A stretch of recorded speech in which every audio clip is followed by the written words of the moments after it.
Please can you remind me if you'll be so kind, staring out into space, asking God to hear my case, trying to think of all things past.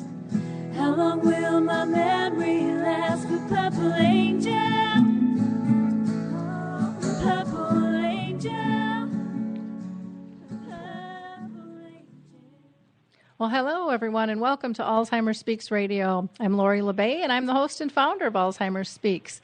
For those of you that are new to the show, I always like to tell people a little bit about us. Basically, we're an advocacy-based company providing multiple platforms to shift our dementia care from crisis to comfort around the world.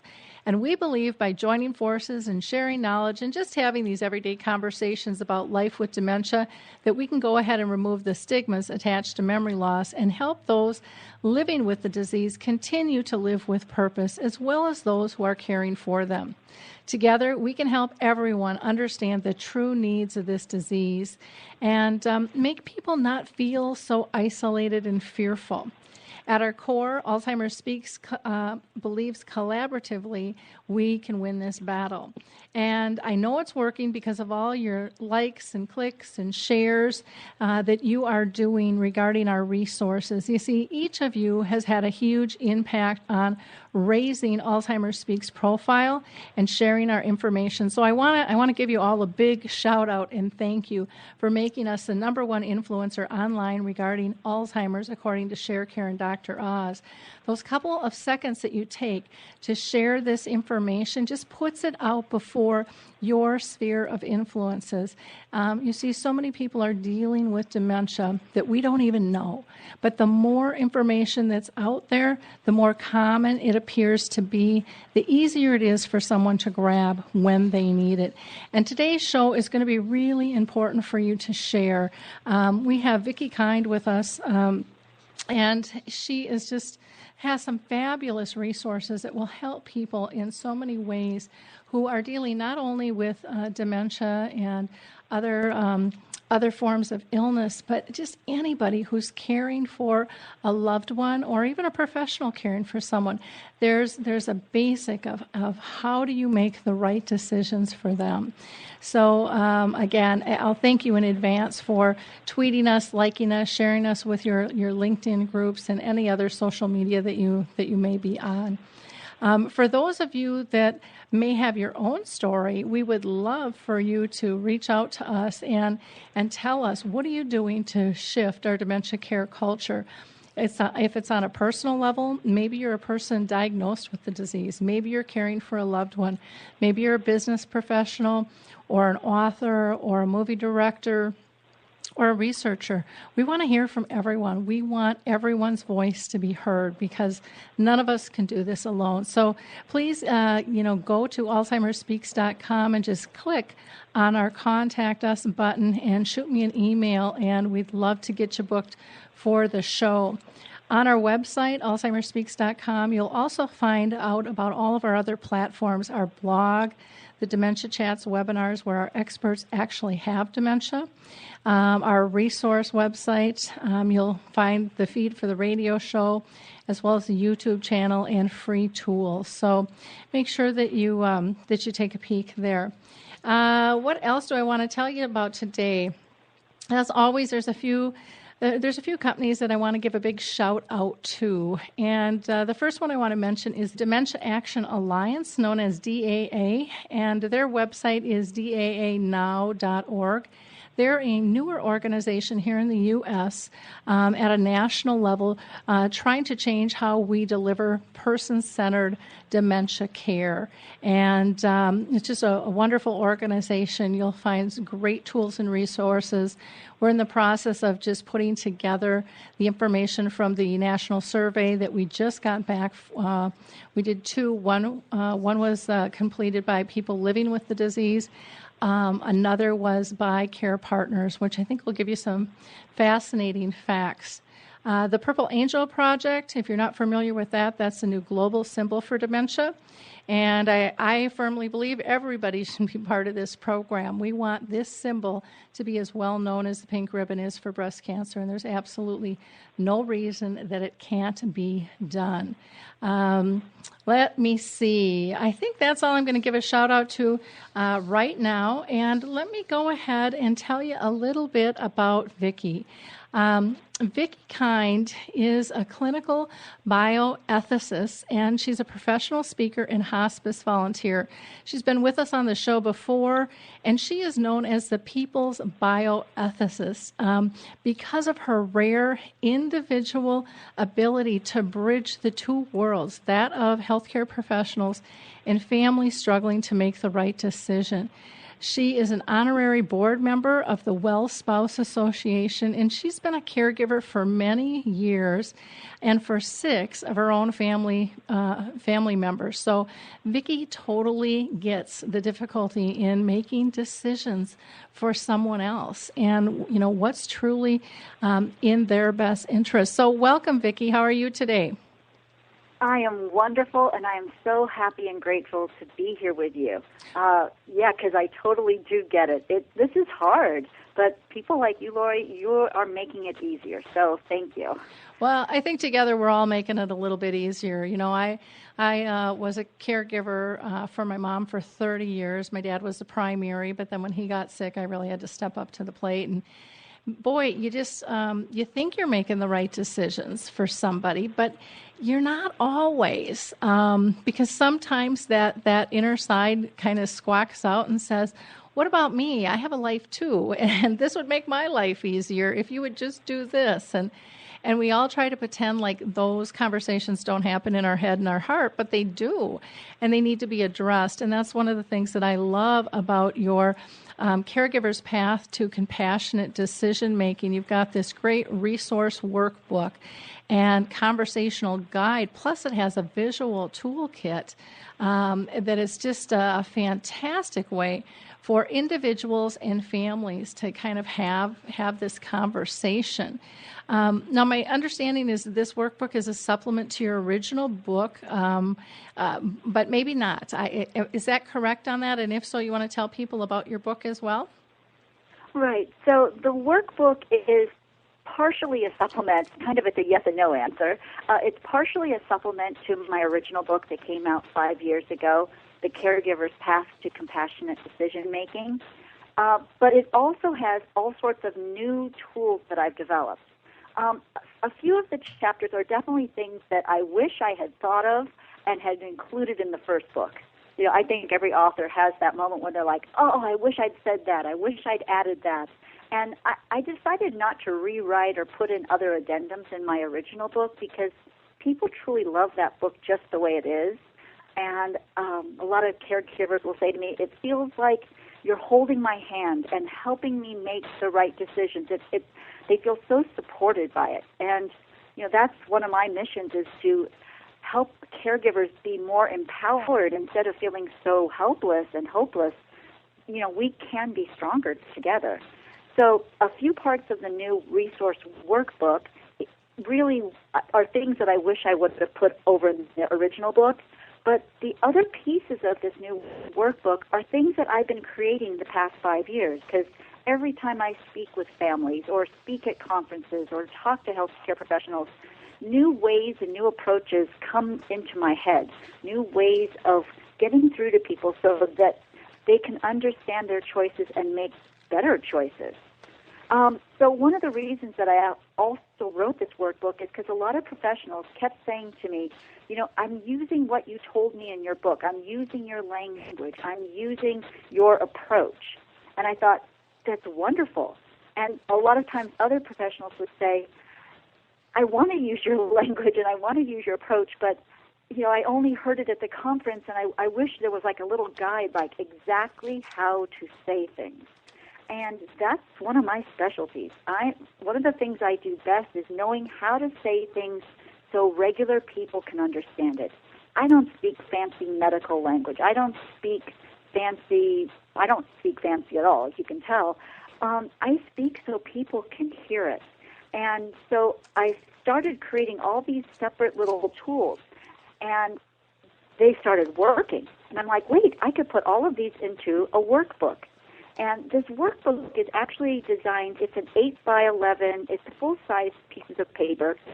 It's collated on the side, and it's designed to be photocopied and shared. The pictures, the diagrams, the tools are supposed to be photocopied and given to other family members, other clients you're working with.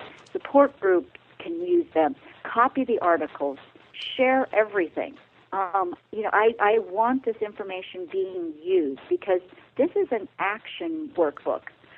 It really helps you take the necessary actions that are challenging. Well, one of the things that I like is you have it broken down into kind of medical decision-making tools, evaluating danger and risk tools, caregiver conversation and support tools, end of life. I mean, you have really the heavy topics easily accessible, so you can just dive into what you need if you don't have time to review the whole book. And I think that is so helpful because when you're giving care to someone, typically we're in crisis half the time, if we want to admit it or not. And, time is really limited.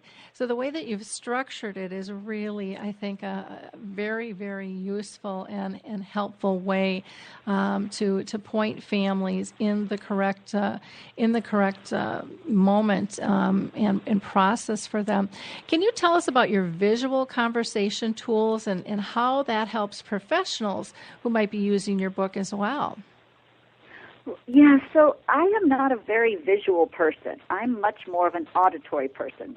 And so for me, talking and listening, this is my normal way of communication. But what I've been learning is a lot of people actually are much more visual. In fact, the statistics say that 65% of people are visual learners, 30% are auditory, and 5% are kinesthetic, like they need to actually do the thing to figure out how to use the tool. And this has become very obvious to me because I work with a lot of amazing professionals, both inside the hospital setting and outside with working with the community. And these professionals are talking to the patients and the families, and then they're talking and they're talking and they're talking, and nothing is getting in. These are great professionals who are saying all the right things, but it's not getting into the head and heart of the families and patients. And I ran into a study. This is a medical study that was done where they asked patients, as patients were walking out the door of the doctor's office, right? They're walking down the hall, and all of a sudden they're asked, what did the doctor tell you? The researchers found out that 40 to 80% of what the doctor just said falls out of the person's brain. The patient literally can't remember 40 to 80% of the doctor's wisdom and advice and instructions literally right outside the door. And that what they did remember, because they said, well, what do you remember to these patients? What they remembered, half of it was wrong. And I can believe that because, again, everyone is in such overload and, you take bits and pieces and it's kind of like, playing telephone when you were a kid, putting the can to your ear and seeing what comes back, what you started with because, it's just hard to maintain and put things in compartments where they're safe and sound. And so much of the information that we get from the doctor is verbal. And it's not in writing. And I think, for me, that's something I would like to see changed as well, that they really are documenting some of these comments and recommendations that they have for people, because it always isn't as simple as you think it is. And it sounds good and it sounds fine when you're sitting there and you're like, okay. And then you get home and go, what the heck?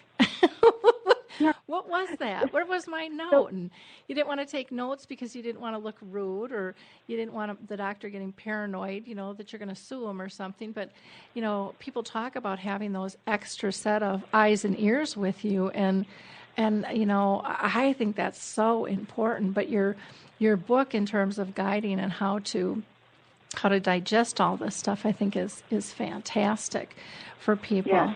And I'm sorry, I kind of jumped in and cut you off there, but I know. You're totally right, because first off, this is just everybody going to the doctor. Now we put a tired, overwhelmed caregiver who's been up half the night, who's stressed because they're worried about carpool for their kids and taking care of their aging parent. And, I mean, life is hard and complicated. So, I realized that I was making these mistakes. I would go to the doctor's office with my husband. Sometimes we go with each other to support each other, right? Another pair of eyes and ears. And we would get to the we'd go to the doctor. We'd be walking out to the parking lot, and I would say to him, "Wasn't that interesting that the doctor said," and I'd say something, and my husband would look at me and say, "That's not what the doctor said." I'm like, "No, I'm sure that's what the doctor said." "No, that's not what he said." I mean, we both work in the healthcare field. We couldn't remember it, and so, we are doing everything we can. So some of the things that I teach doctors to teach their patients, but I'll just teach you, because let's teach it right to the patients and families. Bring in your notepad. Bring in something that you can write on, like something that has a little backing so you can put it on your lap. Take notes. If the doctor will let you, use your cell phone and record the conversation. That has helped so much. You can go home and replay it, especially for people at home that didn't go to the appointment, and they say, "What did the doctor say?" Yep. Another thing you can do is actually stop the doctor after they've given you information and say, "You know what, doctor, let me see if I've understood you correctly." It's called the explain back, teach back method, where you literally repeat back what you think you've just heard. And then the doctor can clarify or correct or say, "Yes, you got it right." Because the goal is you have to be able to remember this. You can go home and call your siblings or call the other person and say, "This is what the doctor said." Mm-hmm. And it's hard because the doctors are in a rush. Most doctors were never taught really good communication techniques. I spend a lot of my time teaching doctors how to be better communicators, but I can't get to them all and I can't fix them all. So I need us to teach the doctors how to help us. So don't be afraid of stopping and saying, "Wait a minute, you've told me a lot. Let me write it down. Let me repeat it back." You can also have a loved one listen in by phone, right? Because we have cell phones. Put the person on speaker and have somebody at home listen or take notes that can't be there at that appointment. Because we've got to help move the information, because people cannot make good decisions if they didn't actually understand it. So back to your original question, I do remember it because I was listening. Visual tools. Because I'm not a good visual person, I've been working with a friend of mine who's an amazing fine artist, and she's just wonderful. She is so visual. Like sometimes when we're talking, she's speaking visual language and I'm speaking auditory, and we have to really check in with each other. Is that what you meant? So she's able to take these conversations and the techniques and tools that I'm using with language communication, and she's created visuals for them. She's created pictures and graphs and diagrams and templates and all sorts of things that show what I'm saying. And those are in this workbook. And I'm just so thrilled because I show these to people and they go, "Oh, now I get it. Oh, what you're saying is they're communicating. I don't have to keep talking. The pictures talk for themselves." So I'm pretty excited about this. Oh, very cool. That's a really, really interesting. You know, one thing you had mentioned about taking notes or even trying to record a doctor. I have found myself that doctors get really uncomfortable being recorded. Everyone's so worried about, in the U.S. about being sued. And it isn't so much about disseminating good information or always being helpful. Have you run across that? Because I've run that. I've heard that from a lot of people. I've experienced myself with different professionals. They don't want to be recorded, and that really is the easiest way to be able to share information, in terms of what is going on. Right. And it doesn't take as much time. If you've got it recorded, then you don't really even have to necessarily always go back and say, okay, I have, summarize things. So that's always a good idea to do because we may be interpreting it just a hair different as well. Right. So I do think lots of physicians are uncomfortable. I think, unfortunately, they're always worried about being sued. Literally, they're always worried. But I kind of try to approach it. I might say, I really want to be a good healthcare partner with you, doctor. I know you really want me to follow your instructions well. And one of the things that could help me, doctor, is if I could record the instructions so I can refer back to it at home, because I might forget something and then I have to come back and we have to have this conversation again. So number one is that we're partners in this, right? It's not, I don't trust you, I don't like you, doctor, you know how healthcare is. Like, that's the stuff that might be running through my brain, but I'm not going to say that out loud. It's, doctor, I want to be a good healthcare partner. And I know that sometimes I forget the doctor's instructions. So could I record it? This is just for my use. It's just for me to go home. Like, an example that I will say to a doctor is, my physical therapist, I injured my neck, and the physical therapist gave me some exercises to do. But I don't know about other people. You get home and you're like, how many was I supposed to do? Was I supposed to turn my head that far or this far? Well, what did she say? Mm-hmm. And so now my husband will go with me, and he'll literally film her showing me the instructions and adjusting things for me, and then we'll go home, and some of it I'll remember because now I'm really paying attention. It's actually thinking about taking in the information more carefully makes you pay attention, but we'll go back and refer to it. Now, my husband actually had some exercises for his back from like 3 years ago on his phone, and his back has been much better, and then recently it started flaring up. He went, instead of going to the doctor, he pulled out the little video on his phone and looked at the instructions and started his exercises again.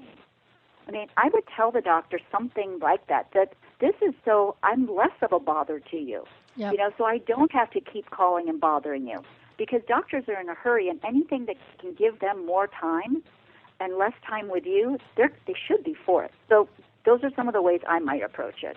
Okay, well, that's good to know. The other thing I think that ends up being kind of a bit of a problem is, the time, the actual physical time that doctors have to spend with us nowadays has really changed. I mean, before you would go in and they would talk to you and tell, all your questions were answered, and now their schedules are so tight, so that they get paid by their insurance companies. It makes it a little bit more difficult. Do you see anywhere where, in terms of a process for communicating with a doctor, like for me, when I was in the thick of it with my mom and dad, I would actually email them questions and information ahead of time. And I wouldn't email them to the doctor, I'd email it to the nurse, so the nurse would then make sure it got in front of the doctor and highlighted it. But there was kind of a certain technique that we used in terms of bulleting and not doing, 12 pages of narratives for them to be able to go through for the high points. Do you encourage people to do things like that as well? Yeah, I mean, we can't make the doctor behave, even though sometimes I'd like to, but we can do better on our side of the communication. So definitely, if you want to send the doctor something, like say you found an article about your disease and you wanted him to be able to talk to you about it or read it before the appointment, because this is very important to you, don't walk in and hand it to him and think he's going to have time to read it right now. Send it a couple weeks in advance. Send him things so he has time to be prepared for your appointment. Don't send him 20 articles. You got to pick and choose now. Pick the very best thing. I would definitely make a list of my questions, but most seniors will walk in with 10 complaints. My wrist hurts, my knee hurts, my stomach hurts, because we get more health issues as we age. You've got to prioritize. So figure out, of all these things I've written down that I'd like the doctor to address, which are the top 2 or 3, and circle those or put them at the top of the list, because the doctor's not going to get through the whole list, but you don't want to walk out of there saying, the most important thing I came here for, he never talked to me about.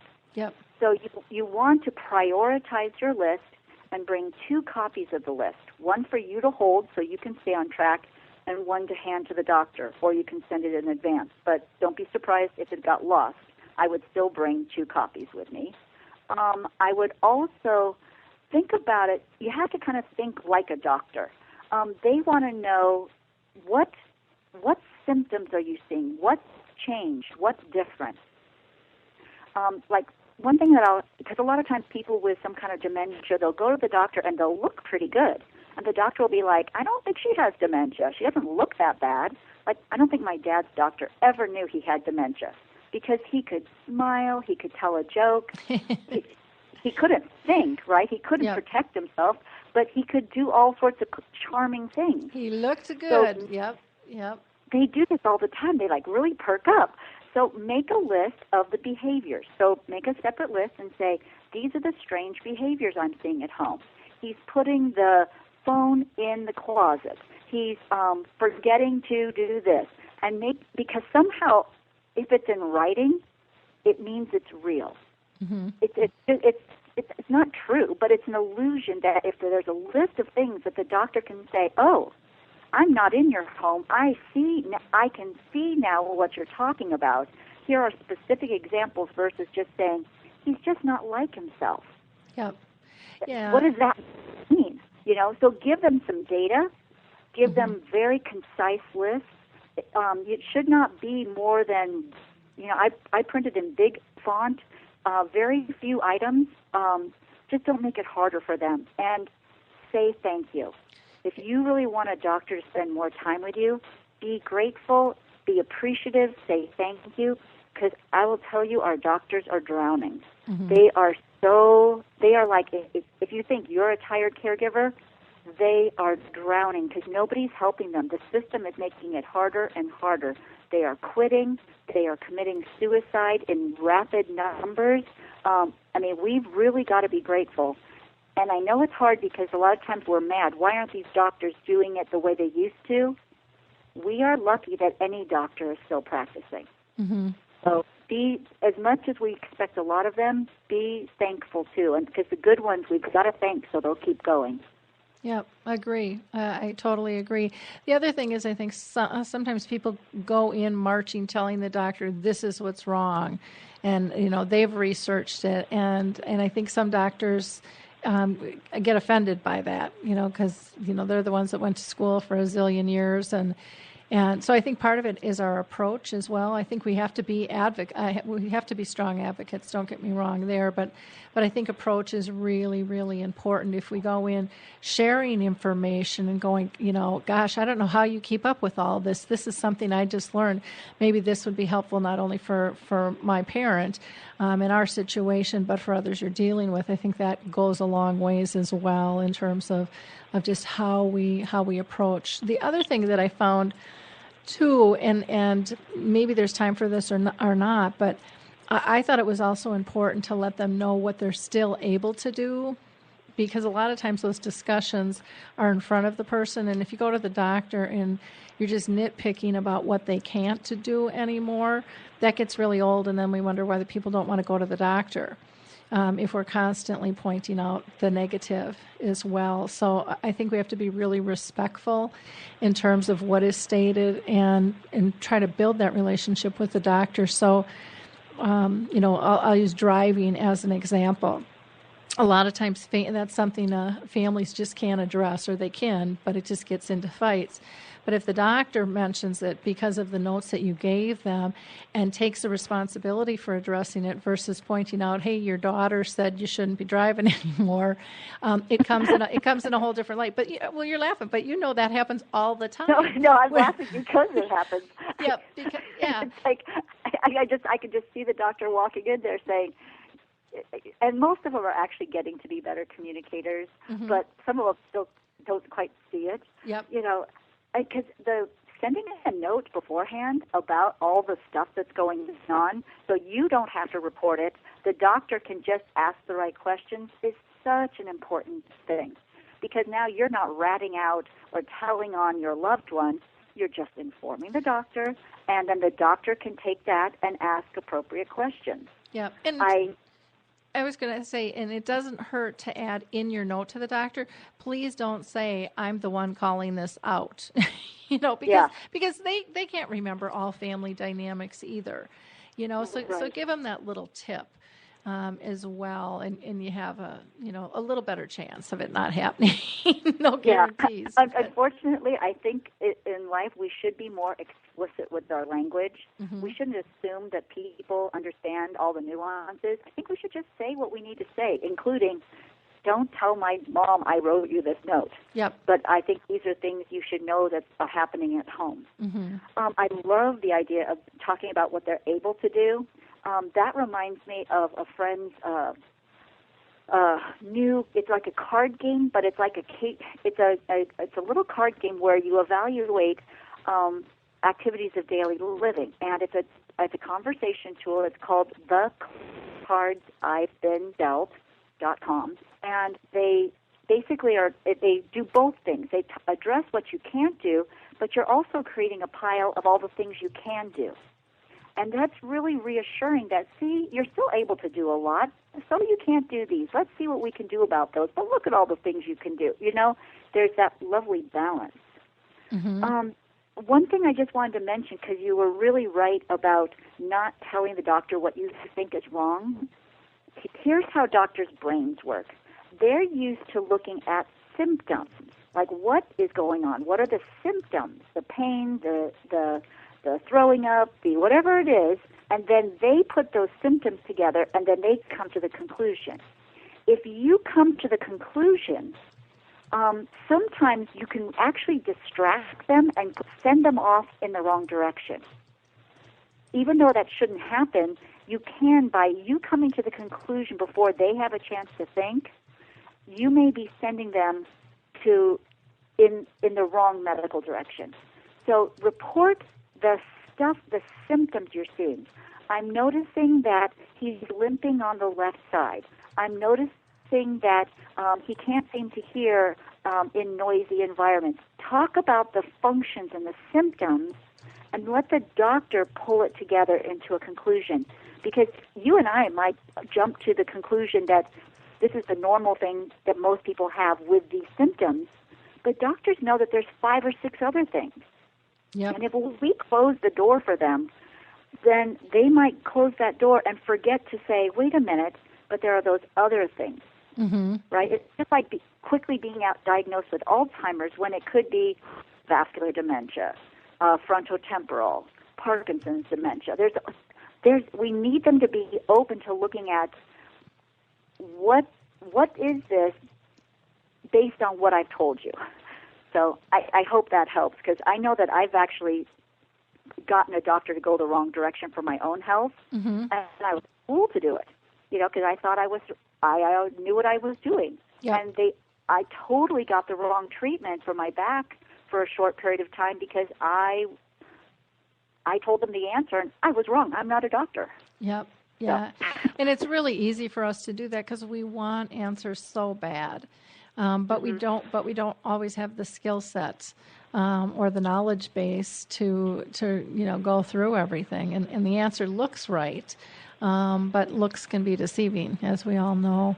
Let's talk a little bit about evaluating danger, that section of the workbook, because that's a really unique topic for caregivers to discuss. So can you tell us more about your danger formula and the worksheet that the care partners can use?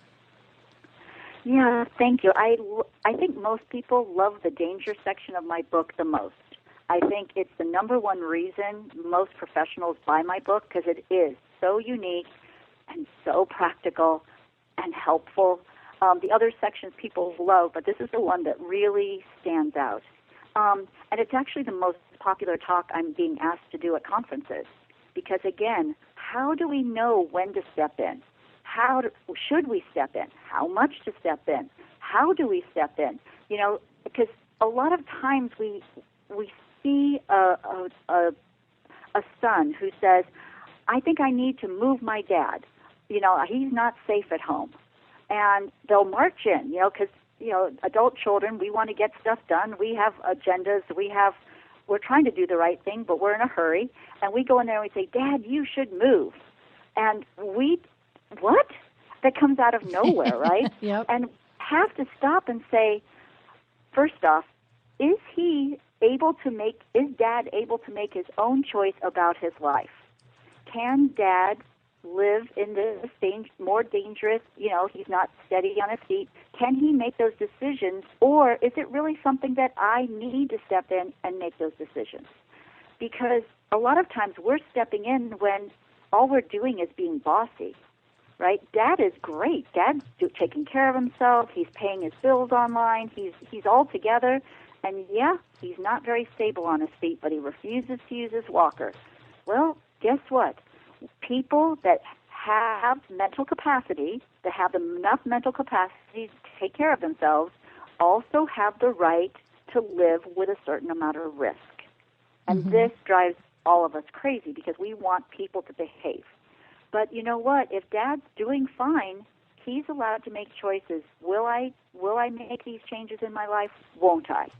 Because that's what we all want for our own lives.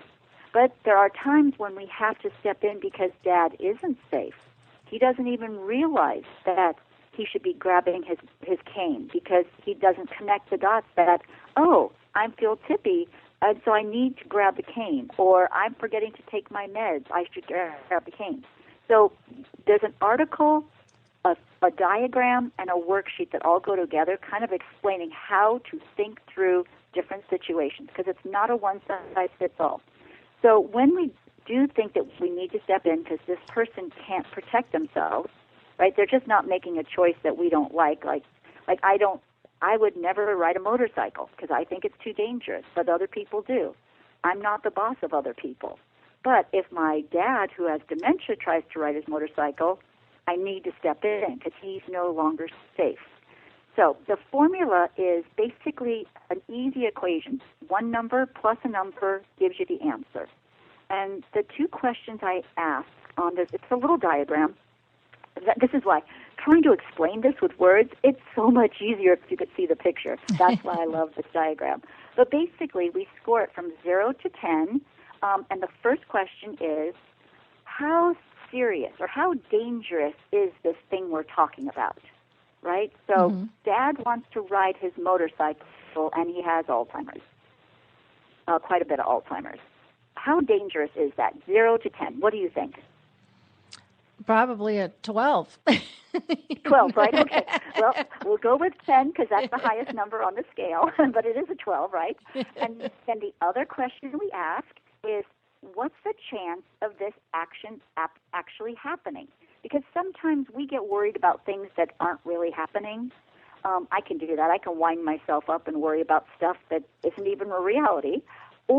And some people, they don't even realize we need to worry about this sooner. So what is the chance of it happening? Well, it's already happening. He already took a tumble going out of the driveway. So 0 out of 10, is it happening? Yes, a 10. So basically we would add 10 plus 10, which equals 20. And the highest score is 20, so 0 to 20. So the higher the score, the faster we need to step in, because this is really, really serious. We've got to step in. He is in danger today. So another person will say to me, Vicki, my mom won't take a shower, right? Because they're scared of the shower. They don't like the water on their body, all the different reasons that might happen. And so, of course, this lady I'm working with, she's panicking. Oh, she's not taking a shower because it's dignity and cleanliness and respect. But we have to look at it, how much danger, how much do we need to panic? So I would work with her. And again, it's a tool that you use with the person. The person can use it themselves, right? Any caregiver can use these tools by themselves. But as a professional sitting with this person, we're going to talk it through. From 0 to 10, how dangerous is not showering? And the person might say 3. I might think it's a 2. Maybe it's a 4. But we kind of come to an agreement about the range, that it's kind of, okay, we'll agree on 3. What's the chance of it happening? Well, we know it's happening, so that's a 10 because it is happening. It's not something that could happen. 3 plus 10 is 13. A 13 out of 20 means we need to take care of it, but we don't need to panic and we don't have to rush, right? So if I've got two issues, I've got the motorcycle issue and the bathing issue, now I know the more important thing to address sooner is the motorcycle, and eventually I can get to the bathing issue. Okay. It doesn't mean that I don't take care of the bathing issue. I just know how much panic and worry I need to put into it. Okay. This helps so much. That makes a lot of sense. And I love that question about, is this, what's the likelihood of this going to happen? Because a lot of times we do worry about stuff that isn't going to happen. But, and it's like, well, I've already taken the keys to the car away. I've disconnected the battery, so yeah, the car is still sitting there. He's still maybe driving me crazy saying he wants to take it, but physically he can't, right. Take it. And so I think that has to be really a calming way for a care partner to put things in perspective, because sometimes we just go into that it's driving me nuts route, and we make an issue when it really isn't an issue. It's a statement that we have to deal with, and we have to learn new ways to kind of play with it when it comes up, but we don't have to necessarily sell the car, right. And jump through that type of hoop, and it really takes out the what is truly a danger, and what isn't. Right, and how dangerous. Yeah. Because sometimes things could have been a danger, because you can also reuse this tool, right? Because Mom used to wander in the house and turn on the stove. Yep. Well, that was dangerous. That was a high floor. We need to take care of it.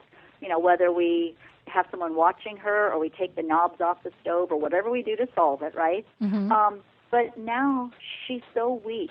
She's on hospice. She's in bed. I don't need to keep worrying about turning on the stove because she can't even get out of bed. Yep. Right? So even something that could be really dangerous, that doesn't mean it's something I need to worry about. There's enough stuff for caregivers to worry about. I want them to focus on the crucial, important things. And the other reason I want them to do this formula is to validate that not only should they focus on those, they must. When we're taking care of someone who can't protect themselves, when it's a high score, you must step in. I don't care if the person doesn't like it. They can't protect themselves. You must. And this validates when we must step in and when we could calm down a little bit. Mm-hmm. Yeah, great tool. Yeah, that's just a brilliant way to look at things. Can you tell us, you have some, three basically other sections in the workbook. You've got the medical decision-making section and the end-of-life sector, which is always a difficult piece for people to discuss, and then the caregiver support section. Can you tell us a little bit more about each of those, and are these directed towards family or patients or professionals, or are they conducive for all three sectors? Right. So everything is designed for a caregiver to use, but there's some additional resources in there that guide professionals who are doing the work with the caregiver. So, for example, a caregiver could take any of the sections and use the tools themselves, use the worksheets. It's very self-explanatory. But what's really nice is that the tools are also designed for the professional to have kind of like an activity, right? Because we don't just want to talk at people. Something where you can sit and say, you know what, let's go through this set of questions. So when we're building a care plan, these are the questions we need to address. Now let's do it together. Let's do this worksheet together. So, ideally, the end-of-life section, I'm seeing a lot of estate planning lawyers, elder law attorneys, financial planners, a lot of people that work with end-of-life, not just hospice. A lot of people who are doing the planning side are using my tools. Because bioethicists, we ask different questions. We approach things differently. The reason we're so effective and the reason people are like, we've never heard of these tools, is that they're just bioethics tools. And so a lot of professionals are using sections that apply to their part of the business. Where my caregiver support section, that's being used both by the professionals who are having caregiver burnout themselves and those people who are like running caregiver support groups. I'm actually speaking at a couple conferences this week, speaking to those who are serving caregivers. One is for a pediatric group because the children have hemophilia and the parents are worn out because that's a hard day in and day out disease to manage.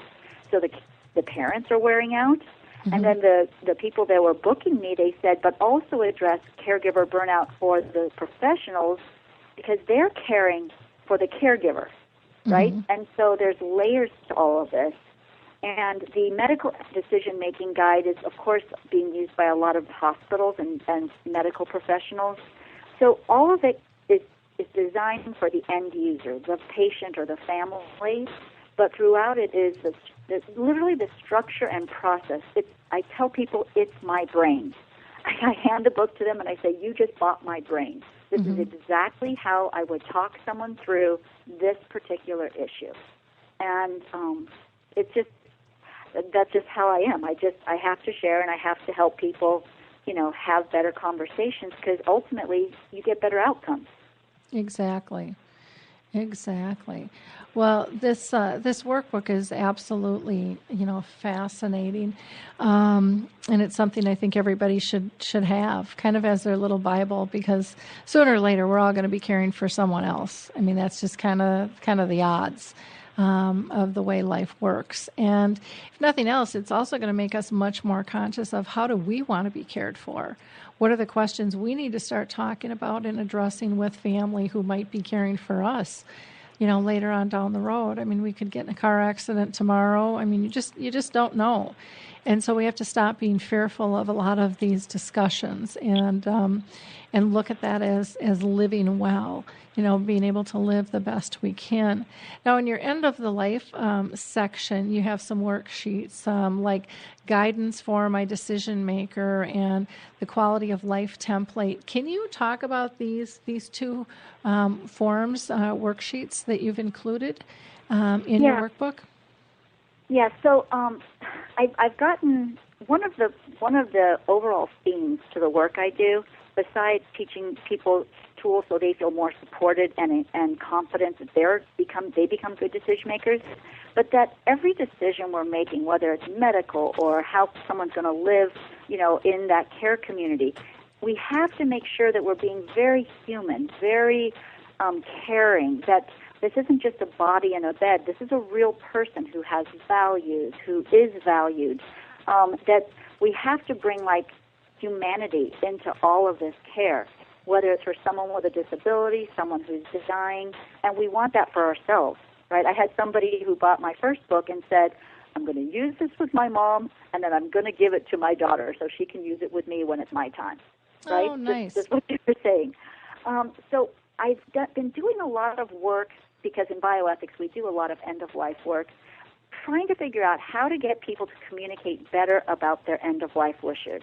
We have these forms, some states call them living wills, advance directives, and basically they're usually little check boxes.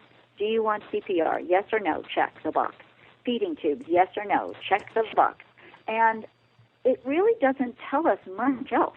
All we know is a couple certain medical treatments, and then we have to guess all the other things that you would or wouldn't want. And I realized that for me, right now, the question is, Vicki, would you want a feeding tube right now if you had to have one? Mm-hmm. Because if I check the box, yes or no, I've actually made that decision, right? Because now I'm sick, and the doctor's going to do what I've written down, hopefully.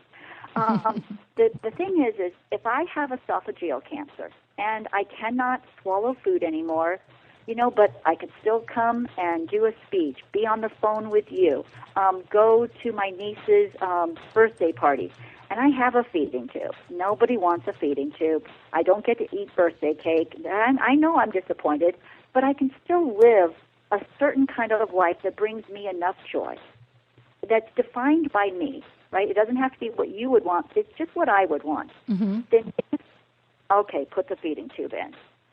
But if I'm end-stage Alzheimer's And the studies show that at the very end of Alzheimer's, we should not be putting in feeding tubes because the research shows it buys you 0 more days and 0 better days. And there's terrible harms. People can pull out the tube. There's aspiration. Oh, are you still there? Oh, can you repeat that? You cut out a little bit. I'm not quite sure why.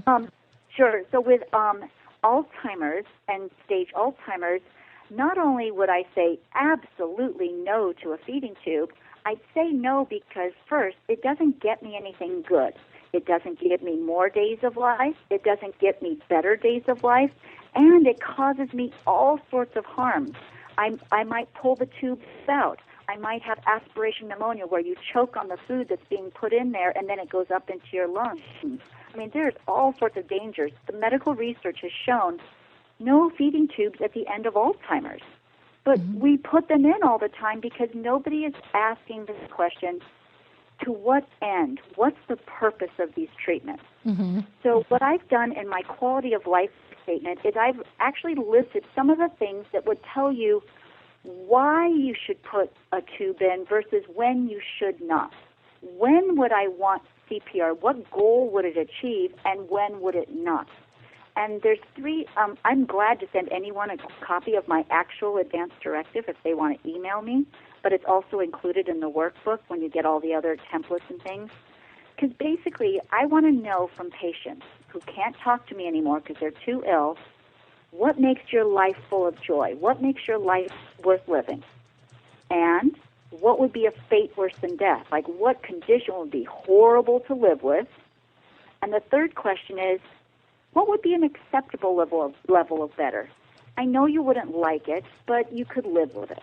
Because I need some criteria about how you measure your life, written in your words, not some box, right? A box tells me nothing except one little piece of the puzzle.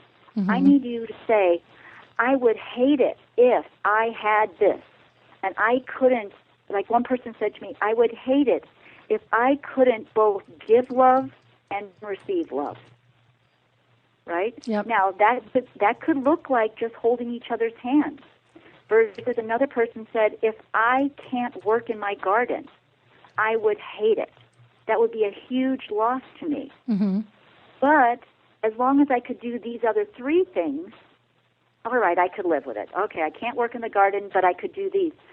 You can tell. You can have your voice and your preferences, not your medical preferences, but your living preferences documented in a simple format that helps people hear your voice from your perspective when you can't talk for yourself.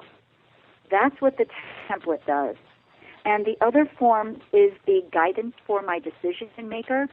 This is one that I've created that is so important to me because I see these families. I get called in bioethics to work in the hospital when it's a disaster. The family at war with the doctors, the patient is dying, everyone can't agree, it's just a mess. And I'll see that even when there's an advanced directive and the person, maybe it's the spouse, who's reading it saying, okay, she said no feeding tube, but there's just a checkbox, right? It doesn't sound like their spouse. But I don't know, is this really the right thing to do? I was trying to figure out, what could I do so that person could feel like you were holding their hand, so that maybe I can't hold your hand while you make this decision for me, but I can do it with some words. And so in my advanced directive and through this guidance for my decision maker, I've written like reassurances. I've chose you because. Like one person wrote down in their little formula thing that I have, I chose you because you know the rest of of our sisters are crazy. Right? Because you know I chose you because. Yep. Or I chose you because I trust that you'll be strong enough to do what I've asked, even when everyone else is hysterical. Yep. I chose you because you've always been there for me. You know me best. I know, and I know this is going to be hard.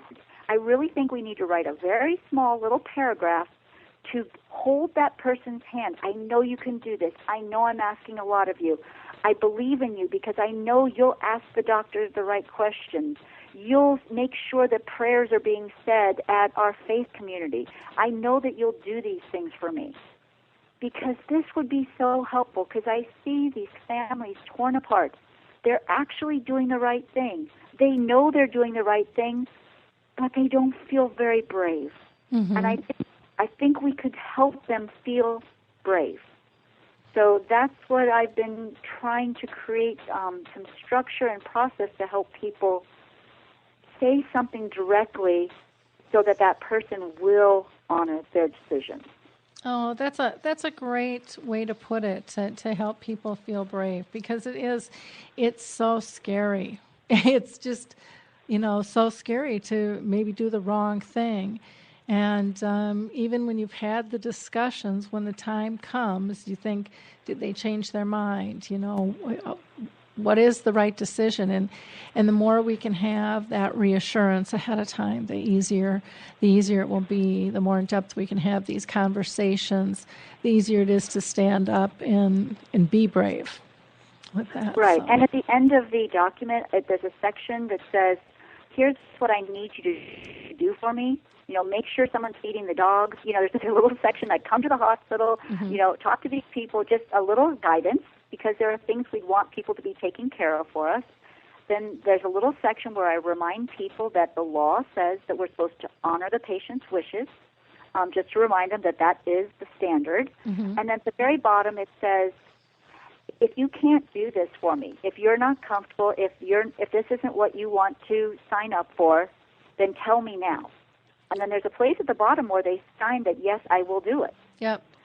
Now, this is not a legal document, like Mm-hmm. you don't go to your lawyer for this, but what it does is it creates the conversation. When my husband filled this out for me, right, we actually use all of these tools ourselves because I needed to say certain things to him, and he needs to say certain things to me.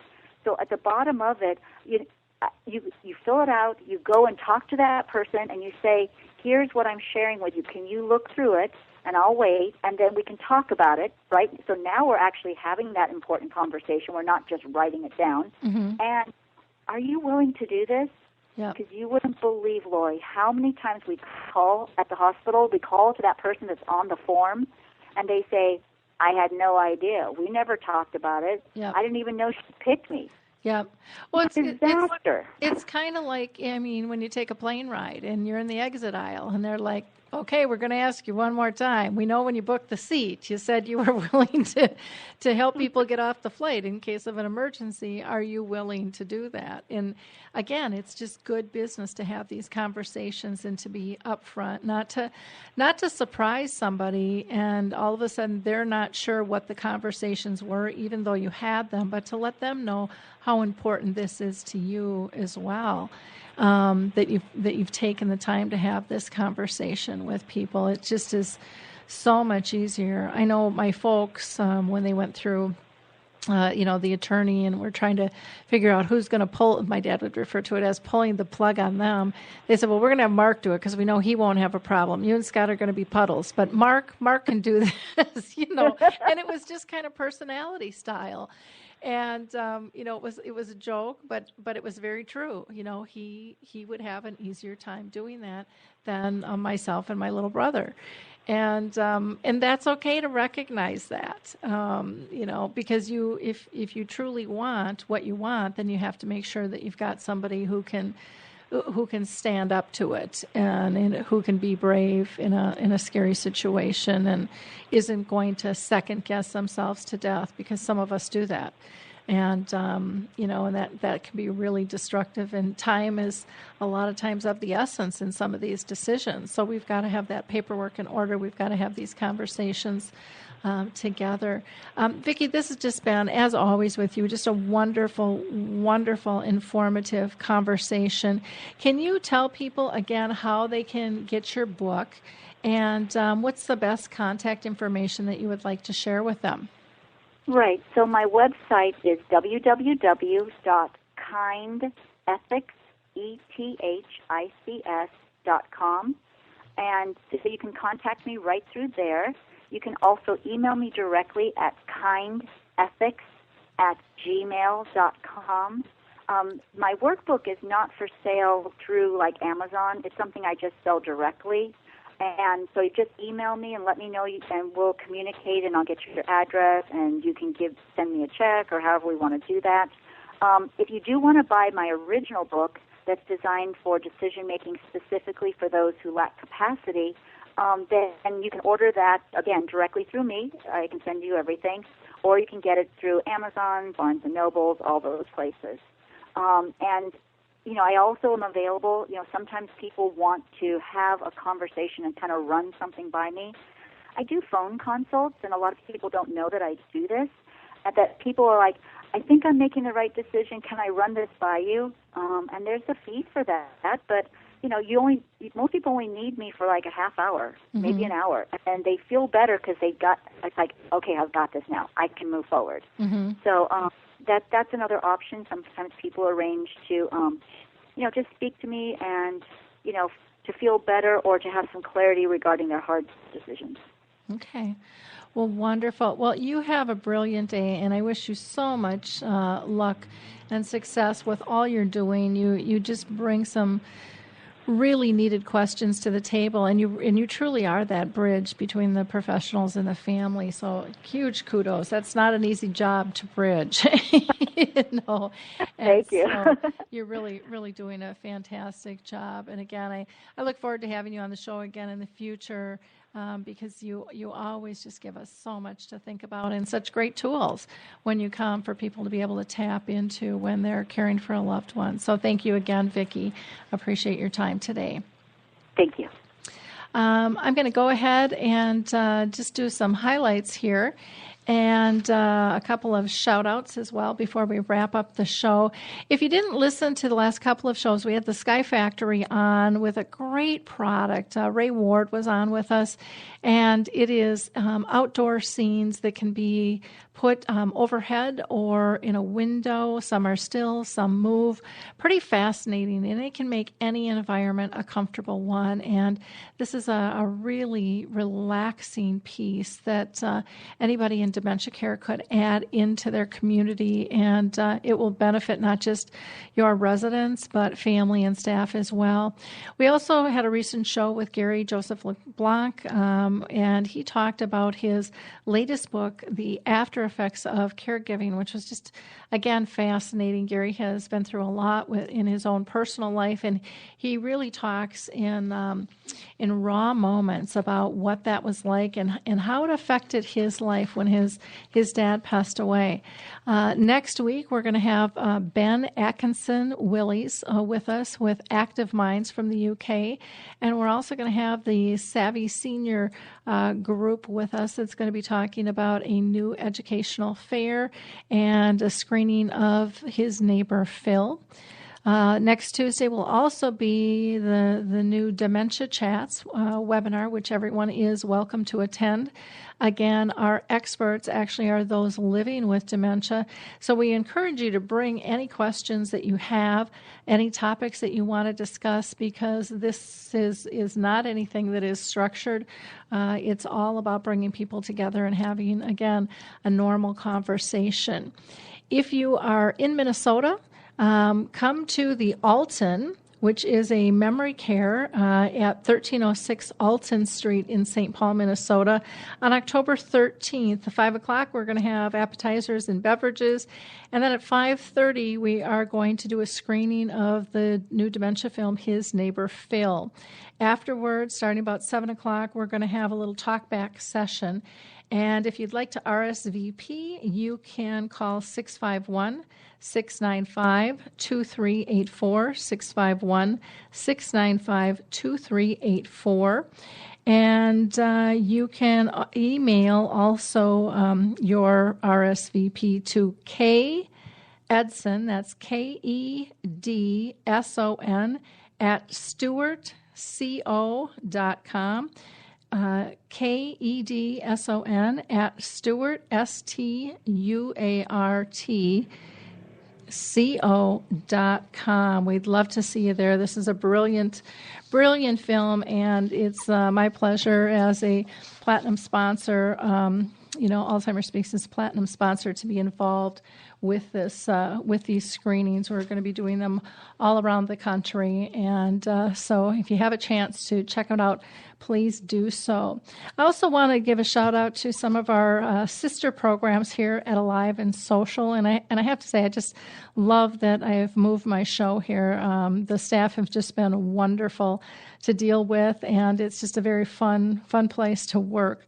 If you haven't listened to the Twin Cities Hit Show, it's on and broadcast live from the Twin Cities here Monday through Thursday at 9:30 every morning. And it's pretty funny. Rusty Gatenby, who was a former KSTP traffic and entertainment reporter, along with comedian Colleen Justice, and the former Bloomington cop turned comedian Chuck Gallup run the show. And you'll hear all the local things that are going on in the news, and you'll listen and learn and just laugh between the three of them. They're pretty entertaining. For those of you that are sports-minded, check out Apples to Apples. It's a sports show featuring a father and son team of Scott and Drew Applebaum, and you'll find out if father really knows best or not. And they banter back and forth on all kinds of things regarding sports. So check in with Apples to Apples.